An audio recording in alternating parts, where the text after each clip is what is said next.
Now that I have passed my early 20s, there are 3 things that I think can help younger girls live a smarter, happier, easier life. Let me share with you while I'm going about my day-to-day business. Firstly, there is no coming to consciousness without pain. Being aware of something oftentimes requires you to be upfront and honest about aspects of your life, and it is not comfortable usually. For example, if you are spending over your income, perhaps a symptom of other underlying problem, it takes courage to be honest with the uncomfortable truth that you are putting yourself in debt and danger, and that you are bad at budgeting. You need to become better and learn financial literacy. If you are unwilling to confront this uncomfortable truth about yourself, you will never be aware of how bad things really are and stay being delulu. So, embrace the pain that comes along with learning something new. It is necessary and it will benefit you.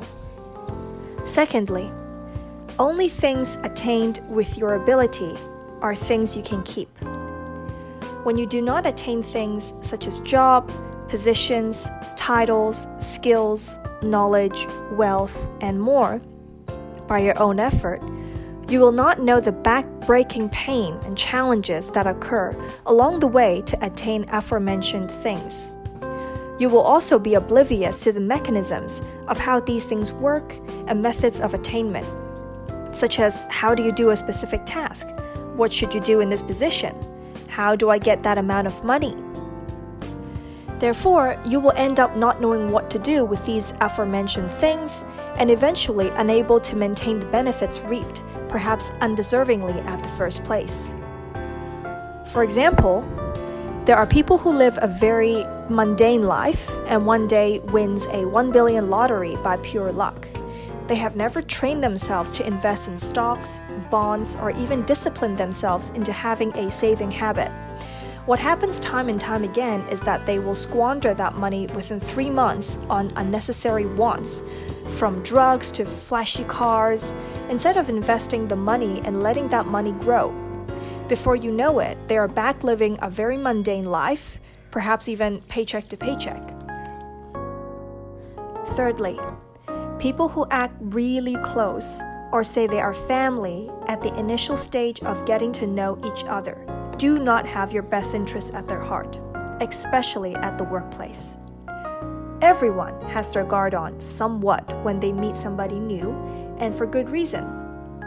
They are still determining what kind of a person you are and whether they would like to get to know you better, create deeper connection, if you mean them any harm.